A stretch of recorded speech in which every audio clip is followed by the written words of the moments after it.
Welcome to another episode of Fougere Family Adventures. Today is an exciting day. I am fishing Mahood Lake here in Region 3. If you haven't done so already, please subscribe to my channel. Now today, on Mahood Lake, there are a few regulations that we need to follow. The inflow and outflow creeks have regulations on them. We are fishing during those times, so we are staying away from the inflow and outflow areas. The lake trout limit and the burbot limit is different here compared to Region 5 as well. So if you're going to come and fish Mahood Lake, be very mindful of reading the regulations, double check, triple check, make sure you're following the rules. Another thing to consider here at Mahood Lake, which I've heard in the past, and there's also signs at the boat launch, and we just talked to somebody on the lake, this lake is susceptible to severe storms.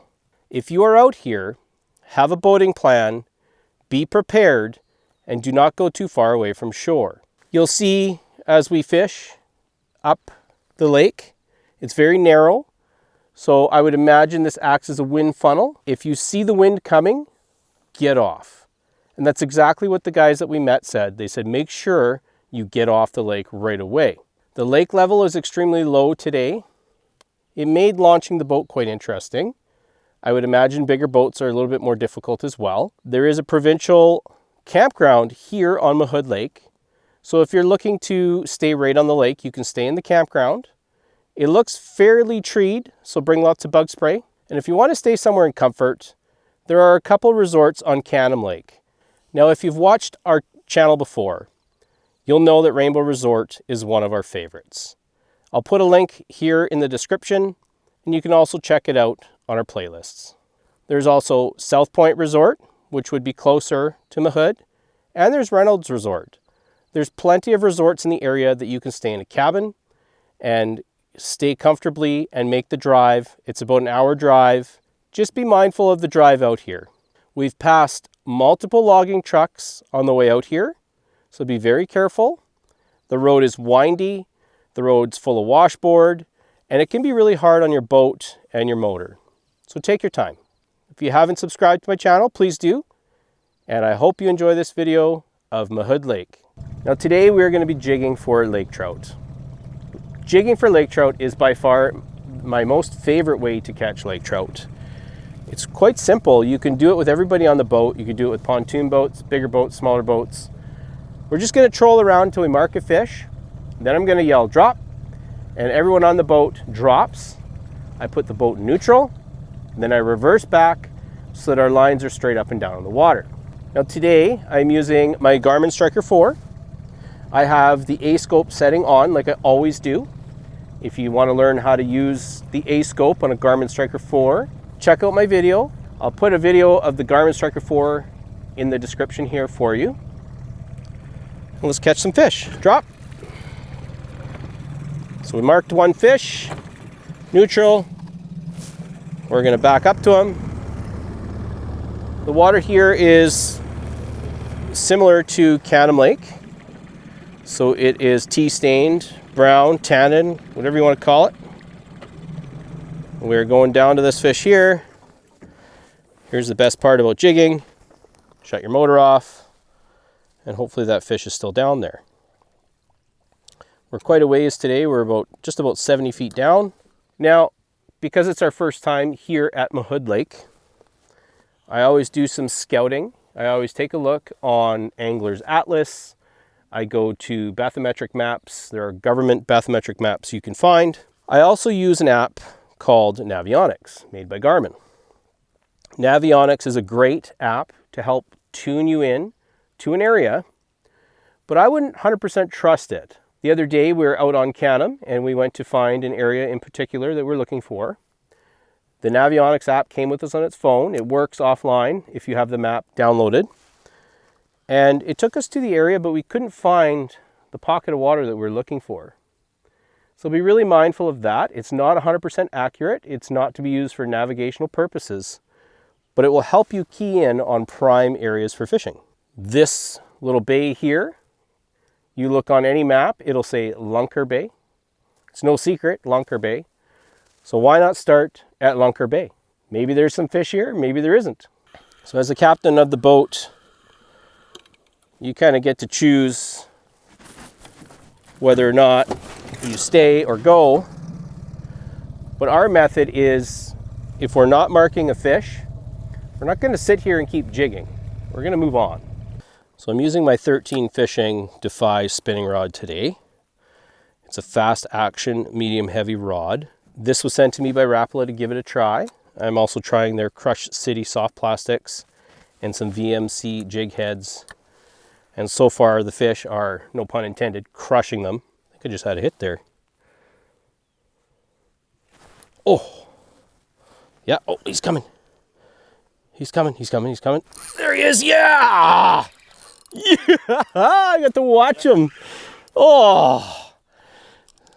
So that is the joy of jigging right there. We've been fishing about 5 minutes and we got our first fish on. He chased it.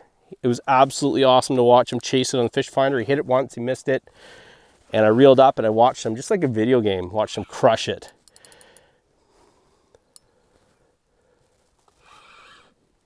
He doesn't feel huge, but you never know with these things. Sometimes you get them to the surface.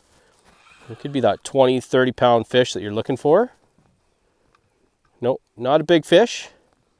He's rolling. I hate when they do that. So when they roll, let him roll it out a bit so he doesn't get tangled in the gills. He might already be wrapped too much. He's wrapped. We're good, we're good. Okay. Might not be ready. Yeah. Awesome. So I just saw him unwrap himself. He's now straight in the mouth. Nice looking Laker at Mahood Lake. Okay. Here he is.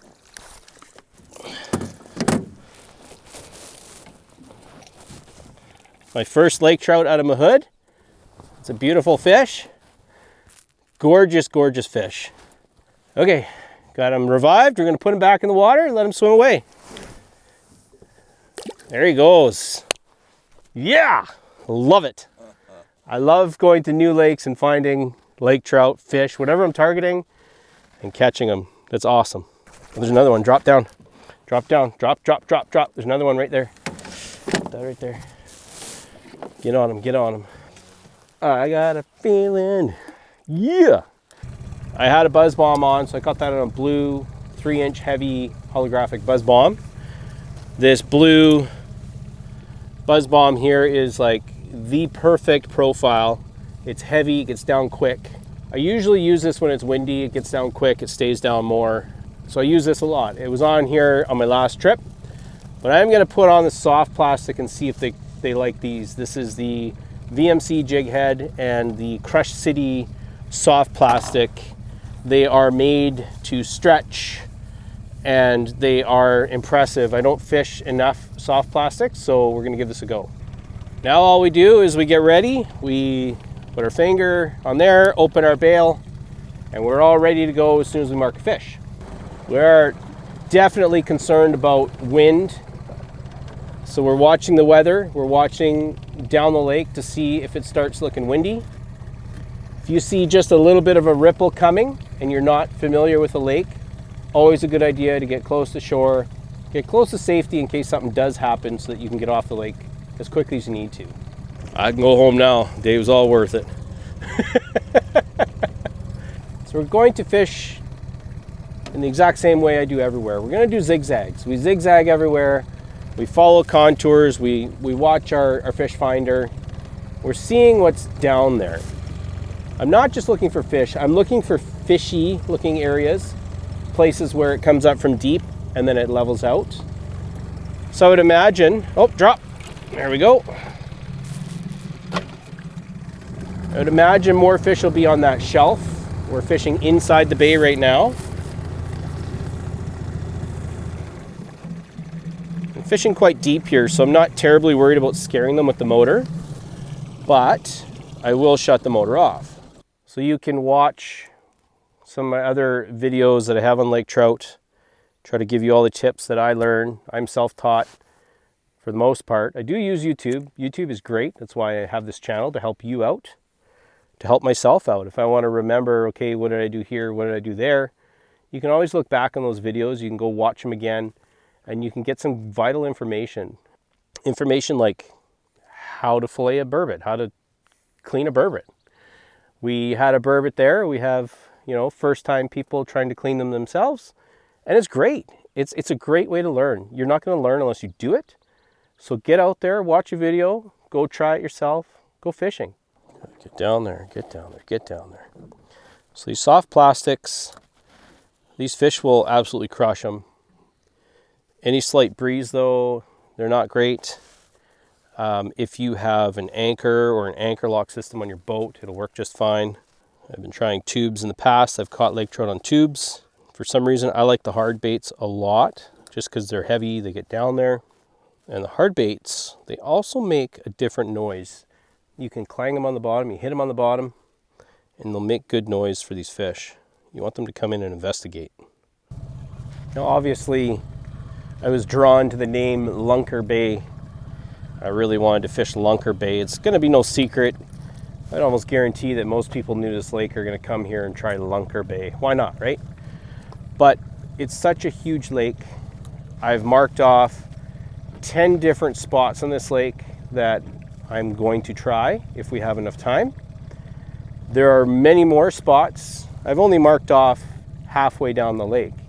You can go all the way. If you have a big boat and you can get off this lake quickly and easily and you're not worried about it, great. But the boat launch, it's not the greatest. The lake levels can be really low. It can be really hard to get out of the water. So you got to think about that. If the wind picks up, how am I getting off this lake? Make sure you take your safety seriously. Make sure somebody knows where you're going. And hopefully you can come out here and catch some fish. Now another thing that we've done, even though we don't intend to keep fish, because we're so far away from our resort, we're staying at Rainbow Resort right now, we brought a fish cooler, threw some ice in it just in case a fish dies on us, then we can keep them. We are allowed 1 lake trout by the regs, and it looks like they have to be over 60 centimeters. Now I would double check the regs. I did download them to my phone so I can double check that, make sure I'm correct on that. Make sure you check as well. And we're allowed 2 burbot, so a different burbot allocation for you here in Region 3, and that's fine. But in case we catch something and it dies, at least we can take care of our catch. We can keep it fresh. Make sure you're keeping your catch fresh, and we can bring it home. I might be marking a few down there right now. We'll see. Yep, drop.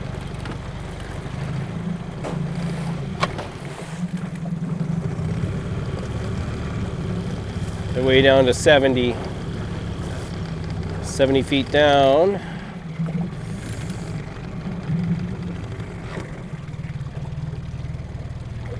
Yeah, those are good marks. Those are good marks. Get ready. You know, we're getting to that time of year where 80 to 100 feet is normal. And lake trout are funny. Like, that one was very aggressive. Now, are they aggressive because they don't get a lot of pressure on this lake? And maybe the ones on Canim Lake are getting a lot of pressure and they're harder to catch? Or is it because of the weather? The weather, the way that it sits in here, has lifted. If this lake gets really stormy a lot, maybe the fish turn off when it's really stormy and then they turn right on just before the storms.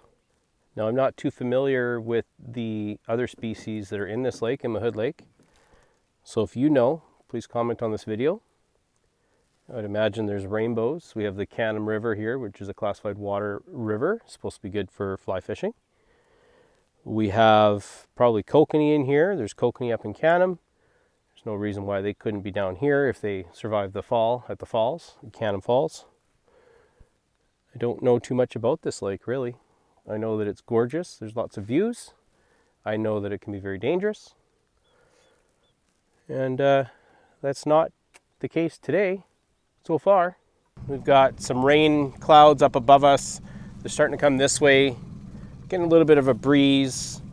So again, we want to be paying attention. We're looking at the lake. We're looking to see if we have a really dark line on the surface of the water. That would indicate that we've got some pretty nasty waves and wind coming our way. We're not seeing that right now, so we're gonna hang out here a little bit longer. But because of this boat, because we don't have a huge boat to handle huge, severe storms, we are gonna start working our way closer back to the launch. That way, if something does come down the lake and we see it, we have time to react, we can get off the water, hopefully before the waves start hitting the boat launch too hard, and we can get out safely. So if you haven't done so already, please subscribe to my channel. I hope you like this video, and I hope it helps you.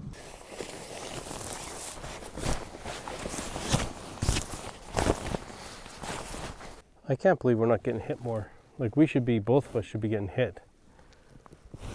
Are we doing something wrong? Like, what's going on here? So here we go again. This is the weather that we've been dealing with. It's coming in. You can see that it's raining across the way here.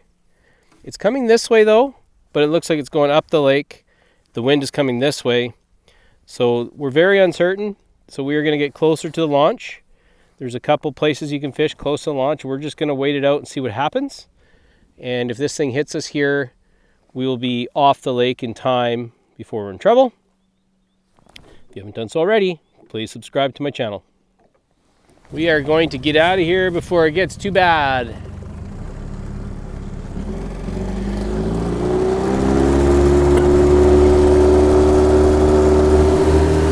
So yeah, it's coming this way. It could easily just turn around and come this way.